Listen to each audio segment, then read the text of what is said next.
자, 우리 오늘 말씀 함께 같이 보기 원합니다. 오늘은 이제 출애굽기 6장의 말씀을 볼 거예요. 우리 출애굽기 5장의 내용은 지나칠 겁니다. 왜 그러냐면 이 5장 내용은 간단합니다. 이제 모세가 어딜 가냐면 애굽 땅에 들어가게 되고 애굽의 노예로 살고 있는 그 이스라엘 백성에게 이제 이스라엘 백성을 바로에게 풀어달라라는 얘기가 이제 그런 내용이 나오는 게 이제 출애굽기 5장의 내용이고요. 그 5장의 내용에서 더 추가되는 내용은 뭐냐면 바로한테 우리 백성 좀 풀어줘라고 했더니 바로가 화가 납니다. 그래서 그 백성들을 뭐 하냐면 더 중한 노동을 시켰다라는 것이 이제 5장에서 우리들에게 이야기해주는 내용이고요. 그리고 나서 오늘 본문으로 연결이 되어지게 됩니다. 오늘 본문의 내용은 간단합니다. 하나님께서 강한 손으로 뭘 하시겠다냐면 바로를 이기게 되고요. 그 애굽에서 이스라엘 백성들을 출애굽시키시고 또한 우리가 마지막으로 읽었던 8절의 말씀처럼 뭐가 되어주냐면 조상인 아브라함과 야곱과 이삭에게 허락된 땅으로 하나님이 뭐 하겠다? 이스라엘 백성들에게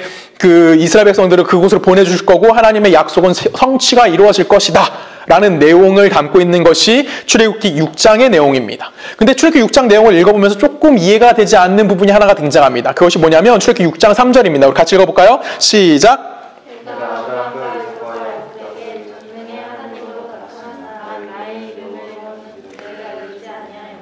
아멘. 지금 하나님이 모세에게 뭐라고 얘기하고 있냐면 내가 내 조상이 누구? 아브라함과 이삭과 야곱에게는 전능한 하나님으로 나타났다는 거예요. 근데 무엇을 알려주지 않았대요? 무엇을 알려주지 않았대요? 그쵸? 나의 이름이 여호와임을 그들에게 알려주지 않았다라고 이야기합니다. 우리가 생각해 볼 것이 하나 있어요. 그것이 무엇이냐면 하나님 여호와라는 사실을 아브라함이 몰랐을까요? 자신들의 하나님이 여호와라는 사실을 이들이 몰랐을까요? 아니에요. 이들은 분명히 여호와가 누군지 알고 있었고 하나님의 이름이 여호와라는 것을 분명히 그들은 알고 있었다라고 성경은 기록하고 있어요. 그런데 왜 하나님은 여기서 왜 내가 그들에게 여호와임을 알리지 않았다라고 이야기했느냐라는 것이죠. 이것이 굉장히 중요합니다. 오늘 이 출애굽기 5장, 6장의 가장 핵심이 뭐냐면 이 6장 3절의 말씀이에요.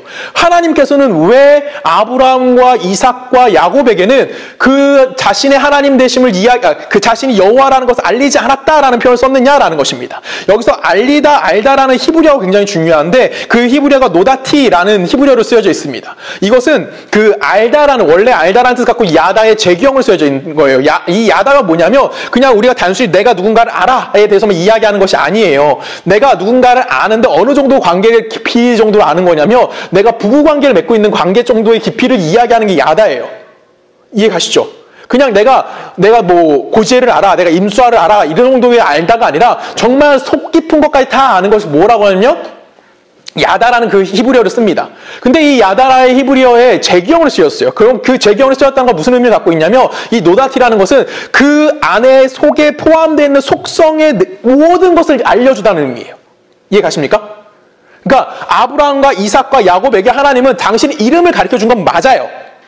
내가 여호와라는 신이야라는 걸 가르쳐주긴 했지만 그들에게 뭘 알려주지 않았냐면 여호와라는 하나님이 어떠한 속성을 가지고 있는 하나님인지는 이야기하지 않았다라는 거예요. 즉 쉽게 말하면 여호와라는 이름의 뜻이 갖고 있는 그 뜻의 깊이에 대해서는 전혀 설명이 이루어지지 않고 단순히 뭐에 대해서만 얘기한 거예요? 내 이름은 여호와예요 라고 얘기한 거예요. 쉽게 말하면 내 이름은 조성은이에요 라고 여러분들이 이야기하는 거랑 조성은이란 사람의 깊숙한 모든 것을 아는 거랑은 같지가 않죠. 즉 이 아브라함과 이삭과 야곱에게 하나님은 뭐만 알려준 거냐면 여호와라는 신의 이름만 알려준 거지 그 깊이는 알려주지 않으셨다라는 겁니다. 왜 하나님께서는 그 이름이 갖고 있는 내용을 알려주지 않았느냐라는 게 굉장히 중요한 거고 그것 때문에 오늘 우리가 이 출애굽기 5장과 6장의 내용이 이 6장 3절로서 축약을 시킬 수 있다는 얘기예요. 요거를 좀 우리가 좀 생각해 보기 원합니다. 분명히 하나님께서는 그들에게 아브라함과 야곱과 이삭에게는 당신의 이름을 알려주긴 했지만 이름이 갖고 있는 그 속뜻을 알려주지 않았다라는 것은 무엇을 얘기하냐면 하나님께서 그 이름, 자신이 어떠한 하나님인지 대해서 그들에게 굳이 설명할 필요가 없었다는 얘기가 되는 거예요. 이해 가십니까? 단순히 이름 정도만 알려주면 되는 시대였다라는 것이죠. 하나님이 원래 가지고 있다는 그 뜻이 무엇인지 굳이 이야기할 필요가 없다라는 거예요. 하나님이 원래 가지고 있는 목적이 무엇인지, 하나님이 원래 가지고 있는 그 온 인류를 가지고 인류 전체를 향한 하나님의 뜻이 무엇이고 원래 창조의 목적이 무엇인지는 그들에게 굳이 알려주지 않아도 된다라는 것이죠. 근데 이제는 내가 너희에게 뭘 알려주겠다는 거예요? 여호와라는 신이 어떠한 하나님인지에 대해서 정확하게 알려주겠다는 시대가 도달했다라는 겁니다. 이 출애굽에서 가장 강조되는 건 무엇이냐면 하나님이 이젠 어디로 드러나는 거예요? 역사의 중심으로 당신이 어떠한 분인지를 완전히 드러내시는 장면인 겁니다. 그래서 이 출애굽 6장이 굉장히 중요합니다. 그래서 오늘 설교 제목이 뭐라 되어 있어요? 세상에 드러난 하나님. 그동안 하나님은 한 히브리 민족의 하나의 신이었어요.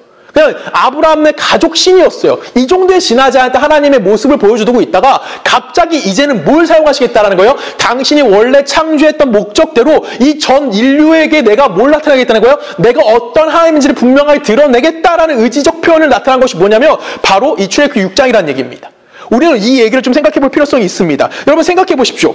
여호와라는 이름의 뜻이 갖고 있던 그 뜻이 뭐죠? 창세기 출애굽기 3장 14절에 뭐라고 나옵니까? 나는 보다 스스로 있는 자다 라고 이야기합니다. 나는 스스로 있는 자라는 뜻이 갖고 있는 의미가 뭐였죠? 나는 스스로 있는 자? 내가 창조했고 내가 결말을 찍을 거야. 그 안에서 내가 역사를 운행할 거고 이 역사는 결론적으로 무엇을 가지고 있냐면 내가 원하는 목적지에 도달할 수 있도록 뭐 하겠다? 내가 이 역사를 완전히 이끌어 갈 거야를 강조하고 있는 것이 뭐냐면 나는 스스로 있는 자라는 뜻이에요. 그렇기 때문에 역사의 모든 순간에는 무엇이 존재한다는 겁니까? 하나님이 존재하고 있다라는 거예요. 내가 살아가고 있는 모든 순간에서 하나님의 존재성이 빠진 것은 존재할 수 있다 없다? 없다예요. 우리가 지금 수많은 시간 동안 지금 출애굽기를 한 8주째, 9주째 하고 있는 것 같은데 이 수많은 시간 동안 우리가 끊임없이 이야기했던 건 뭐에 대해서만 얘기했냐면 하나님의 하나님 되심이 무엇이냐? 하나님의 역사의 주인이시고 하나님의 창조주이시고 하나님 만물의 근원이 되시고 하나님이 원하는 목적지로 이 세상을 이끌어 가실 것이다에 대해서 이야기한 거예요. 즉 하나님의 이 세상의 모든 것을 통치자가 되어주신다라는 것을 드디어 뭘 통해서 알려주는 거예요? 출애굽이라는 하나의 사건을 통해서 내가 이 세상의 통치자이고 이 세상을 내가 원하는 방법대로 이끌어갈 것이야. 그리고 내가 원하는 목적은 이것입니다. 라는 것을 분명하게 선포하는 장면이 어디냐면은 바로 이 출애굽기라는 겁니다. 그리고 이 출애굽 사건이 하나님이 하나님 되심을 세상에 선포하는 사건으로 우리들에게 다가오고 있다는 거예요. 자, 그럼 질문이 생기죠. 하나님이 하나님 되심을 드러냈어요. 그러면 어떤 일이 발생해야 될까요? 자, 하나님이 그동안 잠잠고 계셨어요. 그동안 아무것도 우리들에게 보여주지는 않았어요. 그냥 한 가족 정도, 한 민족 정도의 하나님에 지나지 않았어요. 근데 이제 그 민족의 하나님이 뭐 하겠다는 거예요? 전면적으로 내가 역사를 운행하고 있고 내가 역사의 주인이고 내가 이 세상의 통치자임을 완벽하게 선포할 거라고요. 그러면 어떤 일이 발생해야 돼요? 어떤 일이 발생해야 돼요? 세상이 누굴 두려워해야 되는 거죠? 하나님을 두려워하는 사건이 발생해야 되는 거예요. 그런데 그 하나님 전면전에 드러나자마자 어떤 일이 발생했을까요? 우리 출애굽기 5장 22절 23절 읽어볼까요? 우리 한 절씩 교독합니다. 모세가 여호와께 돌아와서 아뢰되 주여 어찌하여 이 백성의 학대를 당하게 하셨나이까? 어찌하여 나를 보내셨나이까? 내가 아뢰에게 돌아와서 주의 이름으로 말한 후로부터 그가 이 백성을 더 학대하며 주께서도 주의 백성을 도와주지 아니하시니까. 자, 지금 모세가 뭐라고 얘기하고 있어요? 어찌하여 라고 얘기하는 거예요. 그리고 뭐라고 해서 바로가 어떻게 더 학대하십니까? 왜 당신은 우리를 구원하지 않습니까? 분명히 창조주이시고 이 세상의 주인이시고 역사를 운행하시고 통치자라고 말씀하시는 그 하나님께서 분명히 이제 전면전에 드러나셨고 모세 앞에 나타났어요. 아니, 모세와 이스라엘 백성 앞에 나타났고 바로 앞에 나타났어요. 그러면 바로는 누굴 두려워해야 되는 거예요? 그 창조주 하나님과 통치자 하나님을 두려워해야 되는 거예요. 그런데 어떤 일이 발생합니까? 오히려 이스라엘 백성들이 더 큰 고통을 당했어요. 이스라엘 백성들이 하나님을 기다리고 있었어요. 이스라엘은 400년이라는 시간 동안 애굽의 포로로 살아가게 됩니다. 이 포로로 살아가면서 그들은 어떤 느낌이었을까요? 그들의 삶을 순탄했을까요? 아니죠. 힘들었을 거예요. 분명히 출애굽기 처음 시작할 때 우리 뭘 봤습니까? 요셉을 알지 못하는 새 왕이 드러났다라고 얘기하면서 엄청난 핍박이 이스라엘 백성들에게 임했던 걸 우리 다 봤단 말이에요. 그렇죠? 남자애들 태어나서 죽였어야 됐고 38종의 사람이 그들을 구원해 주셨고 그 중에서 모세가 태어나게 되고 이런 위협 가운데 모세가 태어난다라는 거예요. 분명히 이스라엘 백성들은 여호와라는 신이 나타나서 우리를 구원해 주신다고 한다면 뭐 하는 거예요? 그 노예라는 현실이 뭐 하면 되는 거예요? 이제는 해결을 받아야 되는 거예요. 그리고 하나님 지금 뭐 하셨어요? 내가 분명히 이제는 바로 앞에 내가 누구인지 완전히 선포가 이루어졌다고요. 그럼 어떤 일이 발생하냐면 분명하게 이스라엘이 경험하고 있는 그 환경과 그 시간과 그 형편은 뭐 해야 되냐면 더 좋아져야 되는 거예요. 그렇지 않습니까? 그게 하나님을 인정할 수 있는 방법 아니에요? 그게 세상의 통치자로 하나님을 인정하기 가장 완벽한 방법 아닙니까? 그 강력한 힘을 갖고 있던 바로보다 하나님이 더 강력하기 때문에 하나님의 대언자인 모세가 가서 바로 앞에 선포하며 바로가 덜덜덜 떨게 만드는 거. 그래서 세상에서 여호와가 하나님이구나를 인정하게 만드는 거. 그래서 여호와를 따르고 있는 우리들이 뭐 하는 거예요? 내 삶과 내 형편이 좀 더 안정적이고 더 좋아져야만 한다라는 거예요. 근데 오늘 본문은 하나님이 분명히 역사에 개입을 하십니다. 이스라엘 역사에 분명히 개입하시고 애굽의 역사에 분명히 개입을 하세요. 근데 이스라엘의 형편이 어떻게 됩니까? 더 악화되는 모습이 등장하게 됩니다. 이것은 예수를 믿는다라고 이야기하고 있는 우리 모두에게도 동일하게 이루어지는 갈등의 모습 중에 하나가 아닐까라는 생각을 해요. 우리는 분명히 예수를 믿습니다. 그렇죠? 예수 믿는 자에게 주어지는 복이 뭔지 우리는 다들 알고 있어요. 그렇죠? 아까 우리 찬양했던 것처럼 고난 내영은 편히 쉴 곳과 풍랑이라도 안전한 포구 어디입니까? 예수님이에요. 그렇죠? 그것이 예수님의 품인 거고 그 기쁨이 우리 안에 존재하고 있으면 우리는 다 알고 있어요. 그런데 내가 그 기쁨이 아무리 충만하다고 할지라도 내가 그 기쁨에 충만한 삶을 살아가고 있다고 할지라도 내 삶은 내가 세상 속에 나갔을 때 그 기쁨이 내가 세상을 이길 정도로 강한가요? 아까 한 자매가 얘기했어요. 회사 가기 싫어. 그렇죠? 예수 믿는 기쁨이 있어요. 없진 않아요. 근데 그 기쁨이 회사에 가서 그 힘을 내나요? 못 낸다라는 거예요. 이해가지 않지 않아요? 하나님의 세상의 통치자고 우리에게 분명히 구원의 감격과 구원의 기쁨을 허락해 주셨는데 우리의 삶은 뭐하고 있어요? 아직도 세상 가운데 있으면서 그 세상을 이길 수 있는 힘이 우리들 안에 존재하고 있지 않다라는 거예요. 우리는 여전히 세상 속에서 뭘로 살아갑니까? 약자로 살아가고요. 우리는 끊임없이 세상 속에서 공격받아가고요. 아무리 그 공격 때문에 나는 힘을 더 이상 내지 못하는 상황. 그것이 예수 믿고 있는 우리들이 경험하고 있는 현실이 다라는 것입니다. 우리의 현실이 그렇다라는 거예요. 왜 그럴까요?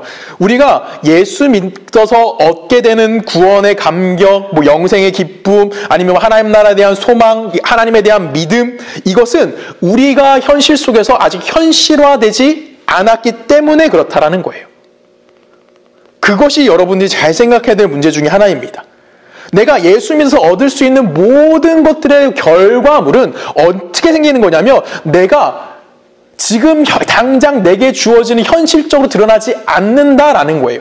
이것을 우리는 뭐 하냐면 성경적으로 꼭 우리는 풀어야 되는 과제인 거예요.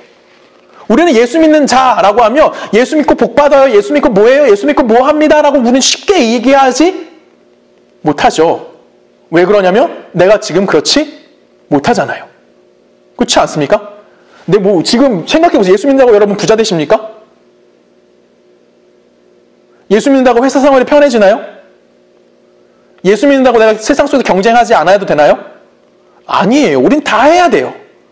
똑같은 세상 속에 힘들게 살아간다고요. 근데 난 예수 믿잖아요. 하나님이 내 세상의 통치자라며요.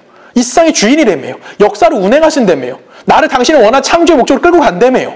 근데 난 왜 힘드냐고요. 이것을 우리 성경적으로 볼까요? 우리 요한복음 갑니다.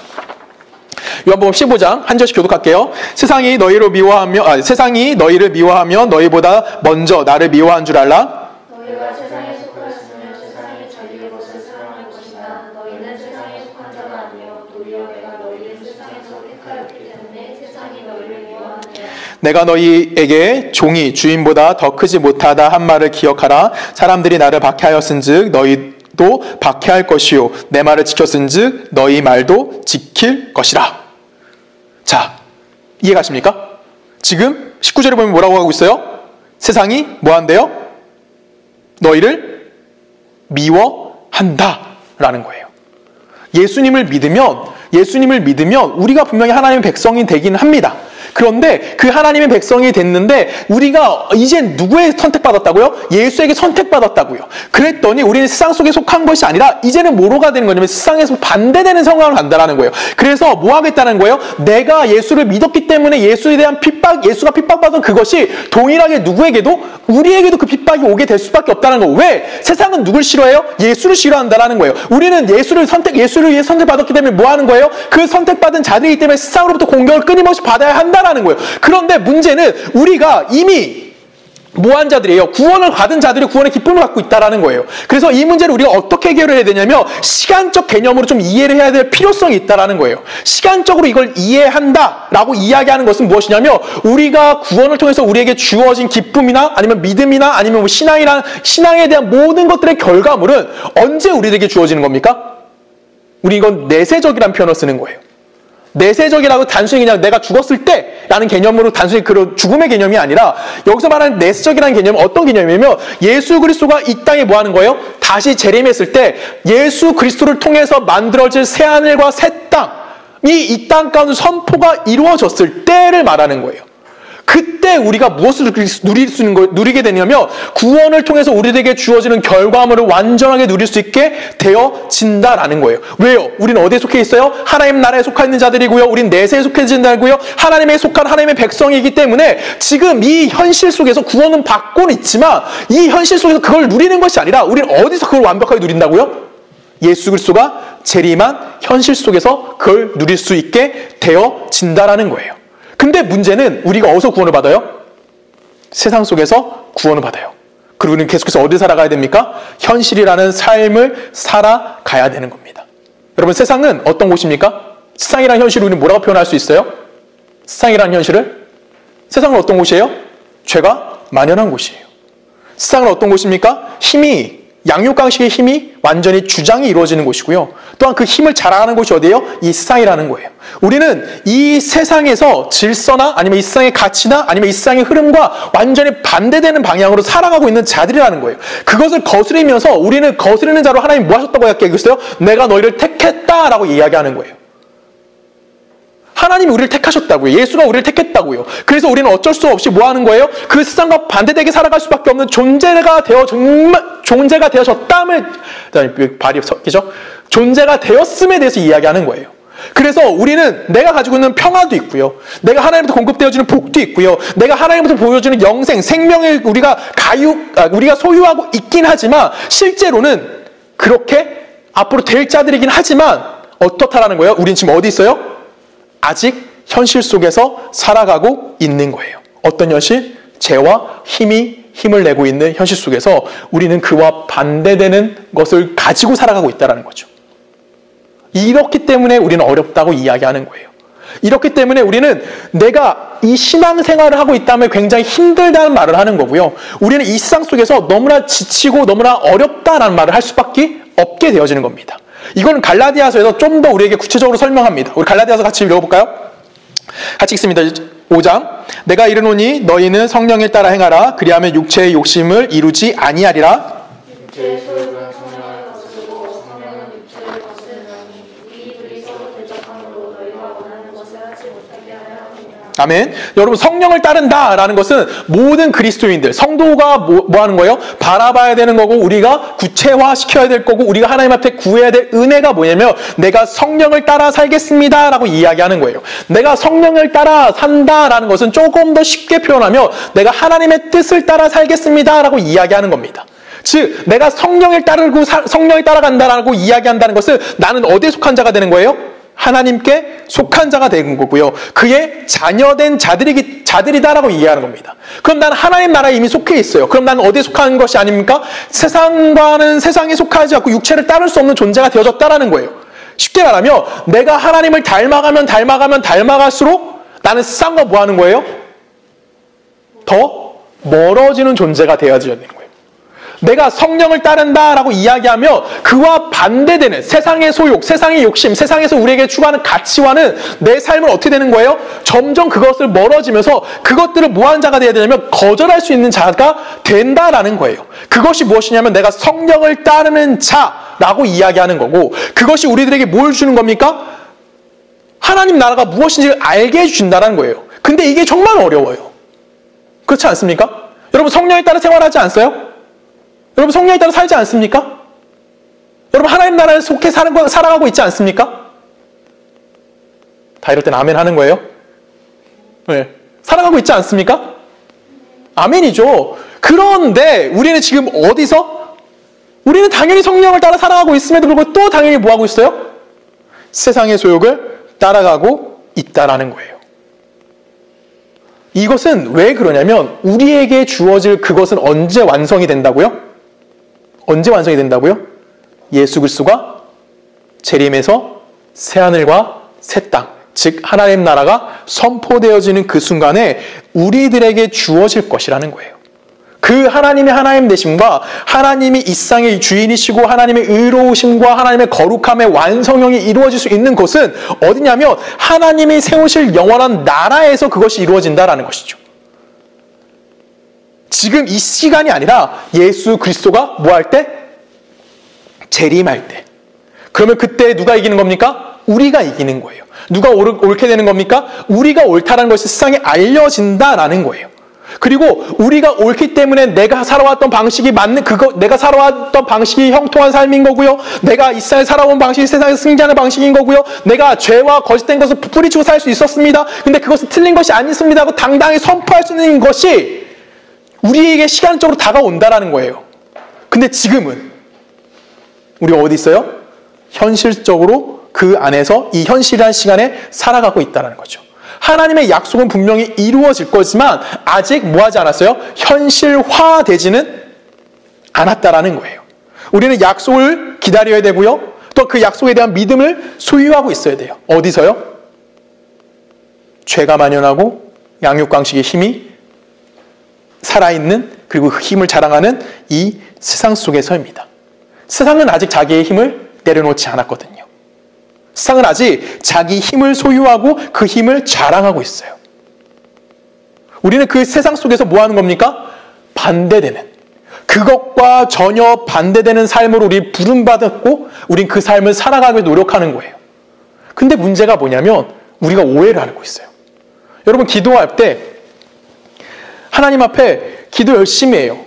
근데 우리가 그 하나님의 기도에 응답되지 않았을 때 우리는 보통 뭐라고 생각하죠? 내가 뭔가 열심히 하지 않았구나. 내 신앙에 무언가 문제가 발생했구나. 라고 생각을 한다는 거죠.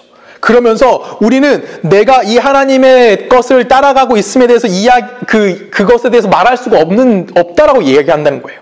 왜 그러냐면 내가 기도하는 그 응답 받아야 되고 내가 생각하는 것이 이루어져야 되는데 안 이루어지고 있거든요. 내가 하나님을 따라가면서 나에게 분명히 주어질 그 기쁨과 내 충만한 삶을 살아야 되는데 왠지 나를 돌아보면 뭐하고 있어요? 그렇게 못하고 있거든요. 그래서 신앙의 문제를 누구에서 끊임없이 찾고 있어요? 우리 스스로에게만 찾고 있는 거예요. 근데 그 신앙의 문제는 결론적으로 세상과 우리는 뭐하고 있다는 얘기예요. 세상과 우리는 뭐하고 있는 거예요? 반대대로 가고 있다는 거예요. 그래서 세상이 우리를 뭐하고 있는 거예요? 끊임없이 공격하고 있는 거고요. 세상이 끊임없이 반대대로 가고 있기 때문에 세상은 우리를 향해 손가락질하고 있는 거고요. 우리는 세상과 반대되는 삶을 살고 있기 때문에 세상이 우리를 이해하지 못하고 쉽게 말하면 너희들 왜 이렇게 멍청하게 사니? 너희들 바보니? 라고 이야기하는 그런 소리를 우리는 들을 수밖에 없다는 거예요. 이게 제가 미치지 않고 저렇게 할 수 없어! 라고 하는 얘기를 우리는 들을 수밖에 없는 존재가 되어졌다는 거예요. 왜? 우리 안에 무엇이 존재하기 때문에? 하나님의 나라가 존재하고 있기 때문에. 구원의 목적성이 우리 안에 존재하고 있기 때문에 우리가 그런 삶을 살 수밖에 없다는 것입니다. 그것이 여러분들의 존재성이라는 거예요. 이해가십니까? 우리의 삶은 그런 삶을 살아가고 있는 거라고요. 내가 신앙이 약하기 때문에, 내가 믿음이 약하기 때문에 내가 하나님을 잘 못 섬긴다라고 이야기하는 것이 아니라 우리는 하나님을 따르고 있기 때문에 성령을 따라가는 삶을 살고 있기 때문에 우린 뭐 하는 거예요? 세상으로부터 그런 대접을 받을 수밖에 없음에 대해서 우리들에게 이야기해 주는 거예요. 우리가 잘못된 것이 아니라요. 우리가 어디에 속했다고요? 하나님께 속한 거예요. 근데 이 세상은 아직 하나님으로부터 심판을 받지 않은 이곳에서 살고 있기 때문에 그것이 이유라고요. 그것이 여러분들이 이 세상에서 살기 힘든 이유인 거예요. 우리 고린도서로 가볼까요? 고린도서 5장입니다. 우리 한 절씩 교독할게요. 우리가 많이 미쳤어도 하나님을 위한 것이요 정신이 온전하여도 너희를 위한 것이니 그리스도의 사랑이 우리를 강건하시는도다. 우리가 생각하건대 한 사람이 모든 사람을 대신하여 죽었은즉 모든 사람이 죽은 것이다.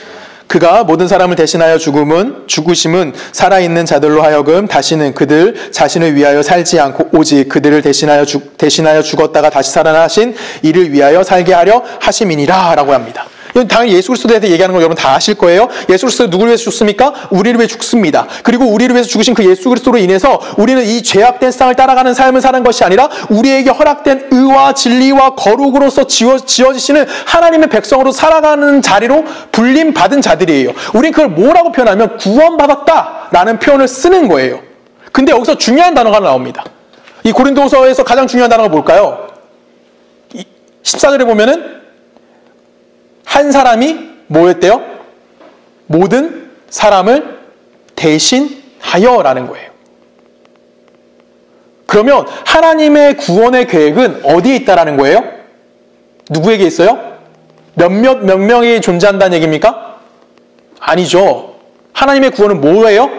모든 사람, 쉽게 말하면 인류 전체를 향해서 목적을 갖고 계시다는 거예요.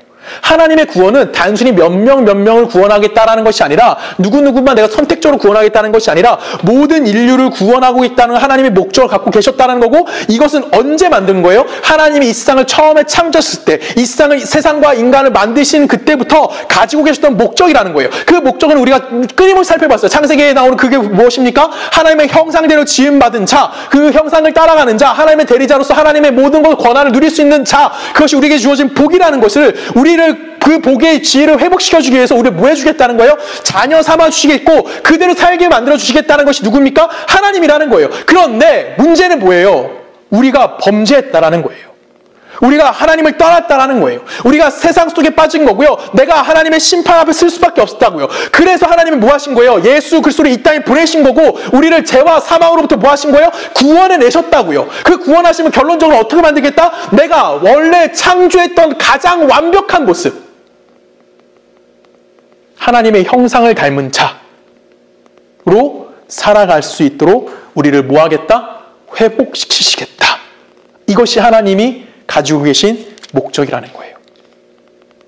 이것이 출애굽기에서 강조하고 있는 하나님의 모습인 겁니다. 특히 이스라엘 백성들이 출애굽이라는 사건을 통해서 단순히 애굽에서 그들이 출애굽했어, 애굽에서 나왔어에 대해서만 이야기하는 것이 아니라 그 이스라엘 민족을 하나님이 나오게 하기 위해서, 출애굽시키시기 위해서 뭐 하셨다는 거예요? 드디어 역사에, 온 세상에 처음으로 창조의 목적을 이루시겠다고 선언했던 장면이 뭐냐면 바로 출애굽이라는 겁니다. 출애굽이 갖고 있는 의미가 이렇다라는 거예요.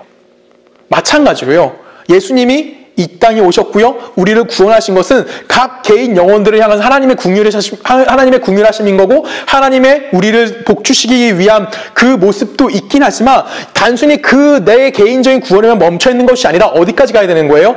하나님은 뭐 하시겠다? 나라는 개인을 통해서 이 온 역사를, 구원하심을 통해서 온 역사의 주인이심과 이 온 역사의 통치자이심을 우리들에게 뭐 하시는 거예요? 보여주시는 거예요. 그래서 하나님이 내 인생에 개입하신다라는 것은 너무나 당연한 일이라는 것입니다. 이게 좀 어려운 얘기일 수도 있어요. 생각해 볼게요. 하나님께서 우리를 위해서 단순히 그 아들을 이 땅에 보내셨을까요? 우리를 구원해 주시기 위해서, 그리고 너 구원받았으니까 그 구원의 감격 가운데 기뻐하며 살아라고만 이야기했을까요? 그것이 아니라는 거예요. 우리가 저번에 빌립보서 2장 5절부터 쭉 내용 봤듯이 그 안에는 무엇이 담겨 있냐면 하나님이 원래 목적하신 것을 이루실 거고요, 그것을 성취하는 것에 대해서 분명히 이야기해 주는 것이 뭐예요? 예수 그리스도가 지신 십자가라는 거예요. 예수 그리스도는 분명히 뭐에 대해서 이야기하는 거냐면 하나님이 뭐 하시는 거예요? 당신의 뜻을 이루어가는 그 모습을 완전하게 보여주신 거. 어디 가운데? 단순히 이스라엘의 민족 가운데만 그 모습을 보여준 것이 아니라 이 세상 가운데 드디어 뭐가 나오는 거예요? 그 예수 그리스도를 통해서 하나님의 본래 창조의 목적이 회복이 이루어지고 있는 모습을 보여주시고 계시다라는 거예요. 이 생각을 우린 갖고 있어야 된다는 거예요. 십자가는 단순히 내 개인의 구원만을 위한 것이 아니라 뭐 한 거예요? 하나님의 하나님 되심 이 땅 가운데 선포하는 사건이라고요. 그러면 내가 십자가를 바라볼 때 뭐만 나의 사고방식이 바뀌게 되는 거죠. 아, 십자가는 뭐다? 예수 그리스도는 뭐다? 하나님의 하나님 되심이 이 세상에 선포하는 사건이다. 그러면 이 세상에서 이루어지고 있는 모든 사건을 바라볼 때 내 시선은 어디를 집중하게 되는 거예요? 하나님의 뜻과 하나님의 목적에 집중하게 될 수 있다고요. 근데 그것을 내 개인의 구원으로만 본다면 내 안위만 찾게 되는 거죠. 하나님 나 때문에 십자가 지셨다며. 예수님 나 때문에 죽으셨다며. 그 십자가가 나를 위한 거라며. 여기에만 멈춰 있다라는 거예요. 근데 십자가 가지고 있는 의미는 그렇게 협소하게 보면 안 된다라는 거예요. 십자가는 뭐 하는 거예요? 내가 하나님의 뜻이 이루어졌다라는 것을, 하나님이 본래 인간을 창조하신 그 원래 것들을 회복시켜 주겠다라는 그 하나님의 강력한 의지가 담겨 있는 게 뭐예요? 그게 십자가라는 거예요. 근데 그것은 어디에? 누구를 통해서? 모든 사람에게. 그것이 십자가가 우리들에게 이야기하는 거고요. 그렇기 때문에 그 십자가에는 무엇이 담긴 거예요? 하나님의 지혜가 담겼다라고 얘기하는 거예요. 그리고 그렇기 때문에 그 십자가는 하나님의 능력이 담긴 거고, 하나님의 열심이 담긴 거고, 하나님이 가지고 있는 모든 힘이 동원되어서 그 안에서 증명되어지고 있다라는 겁니다. 오늘도 그 십자가는 뭐 하는 거예요? 동일하게 우리들에게 일하고 계시다라는 겁니다. 이게 여러분들이 가져야 될 사고방식인 거예요. 예수 믿는다라는 거는 단순히 나 잘 먹고 잘 살자가 아니에요. 예수 믿는다는 것은 내 고통이 감면되어지는 거 아니에요. 근데 우리는 밤새 기도할 때 무슨 그 기도의 내용을 자세히 들어보면, 그 기도의 내용을 생각해보면, 요즘 밤새 기도도 안 하지만 여러분 기도 잠깐이라도 할 때 여러분 뭐에 대해서 기도하십니까? 그 기도의 내용을 살펴보세요. 우린 지극히 뭐에 대해서 얘기하고 있어요? 내가 있는 모든 신앙을 동원해서 내 개인적인 문제만 얘기해요. 하나님 이거 해줘야 되고요. 하나님 나 이게 필요하고, 하나님 나 저거 싫어야 되고요. 하나님 나 이거 해야 돼요. 우리는 세상의 질서와 싸움에 대해서 이야기하지 않아요. 내가 이 세상 가운데 어떻게 살아가야 되는데 대해서 이야기하고 있지 않고, 단순히 내가 받아야 되는 고통 조금만 덜어내 주십시오라는 거예요. 근데 우린 그렇게 살면 안 되거든요. 우린 뭐 하는 거예요? 내 고통 덜어내 주십시오 기도하는 것이 아니라, 하나님 내가 하나님의 사람으로서 내 자리를 지키겠습니다 라고 이야기해야 되는 거예요. 그것은 뭐예요? 하나님의 간섭하심과 하나님의 개입하심을 내 삶 가운데 뭐 하는 거예요? 드러내겠다라는 거예요. 그 개입과 그 간섭의 목적은 어디예요? 우리를 창조하신 하나님의 형상대로 우리를 다시 회복시키실 그 모습으로 가게 만드시는 하나님의 무엇입니까? 하나님의 계획하심이라는 거고, 하나님의 개입하심이라는 겁니다. 그 안에 우리가 살아가고 있는 거예요. 단순히 내 개인이 아니, 내 개인적인 형통이나 내가 복받고 내가 행복한 거 아니에요. 나 혼자 구원받고요. 나 혼자 먹고 살기 편한고요. 나 혼자 뭐 하겠다라고 이야기하는 것이 아니라, 지금 내가 살고 있는 이 시대 앞에 내가 뭘 드러내는 거예요? 하나님 믿는 자로서 증거가 되어져야 하는 거예요. 누가? 여러분이. 그러십니까? 여러분이 하나님의 증거이십니까? 아니면 여러분이 하나님의 증거물이 되십니까? 우리가 살아가야 될 목적이 거기에 있다고요. 여러분을 구원하신 목적이 그 안에 담긴 거예요. 단순히 누구누구 구원했어, 나랑 같이 천국 가서 살자 정도의 이야기를 하고 있는 것이 아니라는 거예요. 구원이라는 것이 이렇게 무거운 거예요. 그래서 우리는 뭘 돌아봐야 되냐면 내 주변을 돌아봐야 되는 거예요. 내가 다른 사람을 함께 살아갈 수 있는 그걸 고민해 봐야 되는 거예요. 세상은 절대 같이 살자는 말 안 해요. 세상은 나 배부르면 끝이에요.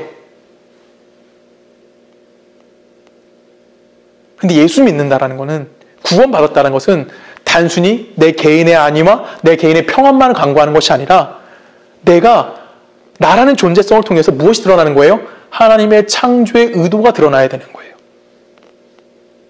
그렇게 하기 위해서 우리는 뭐 하는 거냐면, 세상과 반대되는 삶을 살아가면서 끊임없이 어디로 공격받는 겁니까? 세상으로부터 공격받는 삶을 살 수밖에 없는 존재성이다라는 겁니다. 우리 다시 한번 성경 같이 읽어볼까요? 고린도서입니다. 2장 14절. 항상 우리를 그리스도 안에서 이기게 하시고 우리로 말미암아 각처에서 그리스도를 아는 냄새를 나타내시는 하나님께 감사하노라.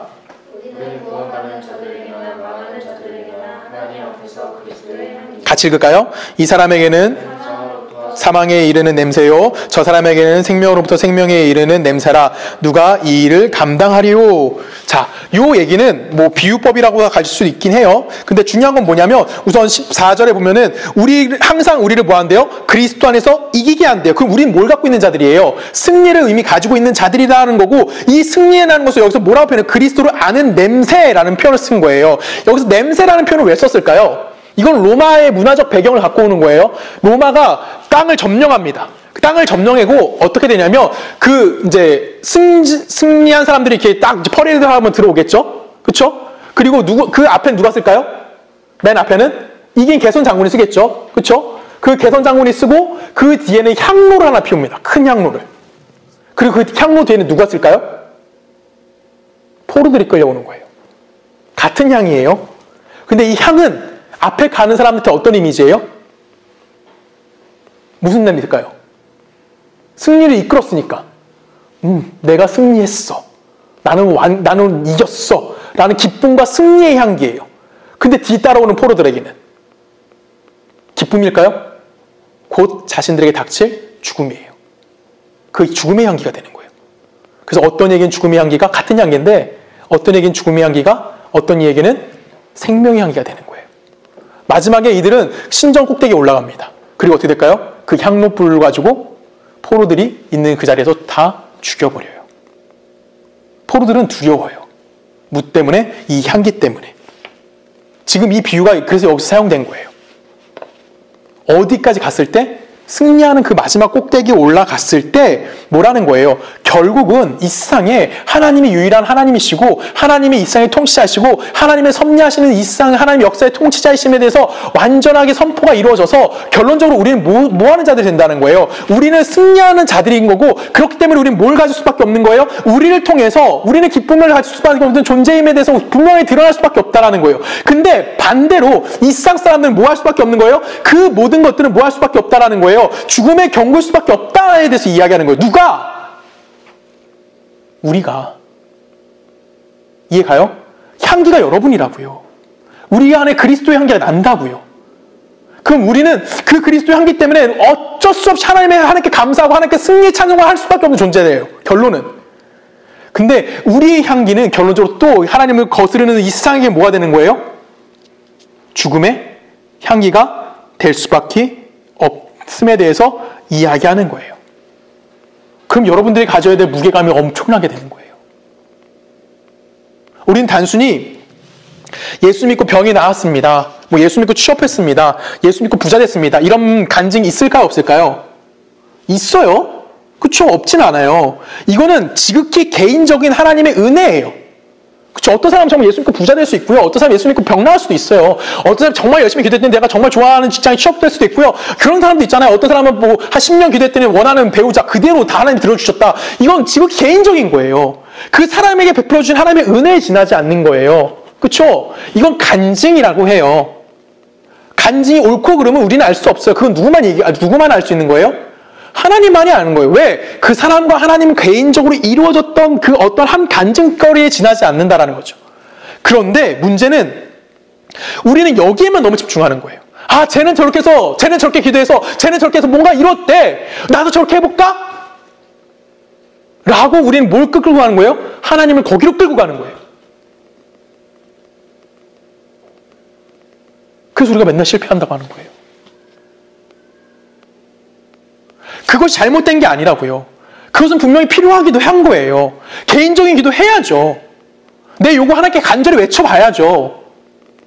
근데 우리는 단순히 거기에만 멈추면 안 된다라는 거예요. 우리는 뭐 해야 되는 거예요? 이 세상 앞에 내가 그리스도인으로서 하나님의 역사가 이루어지고 있음에 대한 증거물이 누구라고요? 우리라고요. 나라고요. 여러분이라고요. 그럼 여러분들의 삶은 어디로 향해야 되냐면 이 세상으로 향해야 되는 거고, 이 세상 속에서 나는 세상이 아닌 다른 곳으로 향해 걸어가고 있는데 내가 가라는 그것이 결론적으로 무엇이다? 하나님의 뜻인 거고 하나님이 이 땅 가운데 이루실 것임에 대해서 이야기하는 거예요. 이해가십니까? 그것이 그리스도인들이 가져야 될 사회적인 책임인 겁니다. 우리는 그 책임감을 가지고 살아야만 하는 거예요. 내가 이 책임감 없이 그냥 내 맘대로 산다? 내 요구대로만 산다? 내 뜻만 이루어주는 하나님만 필요하다? 이거는 너무나 소극적인 믿음인 거예요. 그 안에서 우리 뭘 찾겠어요? 그래서 우리는 어떤 하나님을 보겠냐고요. 여러분이 그거 증거할 수 있어요? 내가 예수 믿고 복 받았어 라고 하면서 세상 모든 사람에게 하나님의 어떤 분인지 설명할 수 있겠냐고요. 절대 못해요. 그거는. 여러분들이 내 안에 있는 거 내가 자랑하는 것이 아니라 무엇을 자랑하는 거예요? 하나님의 원래의 목적을 이야기하는 거예요. 단순히 개인적인 구원만을 이야기하는 것이 아니라 예수 믿는 자로서 우리가 가져야 될 것들에 대해서 이야기해요. 근데 우리 맨날 뭐만 합니까? 여기가 좋사오니 우리끼리만 잘 되고 우리가 사소한 일에만 기뻐하고 내가 뭐 필요한 어떤 작은 일에만 기도를 정말 빡시게 하고 그걸 통해서 뭘 느끼게 하는 거예요? 우리는 우리끼리 감사합니다. 여기서만 즐거우면 됩니다. 그래서 우리는 이 예수님의 음성에 귀를 기울여야 됩니다. 요한계시록에 보면은 이제 교회가 나와요. 소아시아 교회들이 나오는데 이 소아시아 교회 중 라오디게아 교회를 향한 예수 그리스도의 경고의 음성을 여러분들 좀 들으셔야 됩니다. 우리 요한계시록 말씀 같이 읽어볼까요? 3장 14절 라오디게아 교회의 사자에게 편지하라. 아멘이시오 충성되고 참된 증인이시오 하나님의 창조의 근원이신 이가 이르시되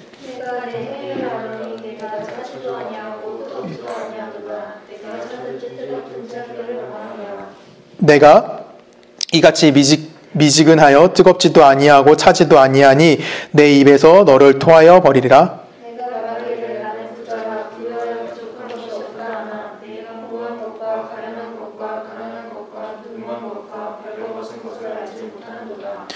내가 너를 권하노니 내게서 불로 연단한 금을 사서 부유하게 하고 흰옷을 사서 입어 벌거벗은 수치를 보이지 않게 하고 안약을 사서 내 눈에 발라 보게 하라. 아멘.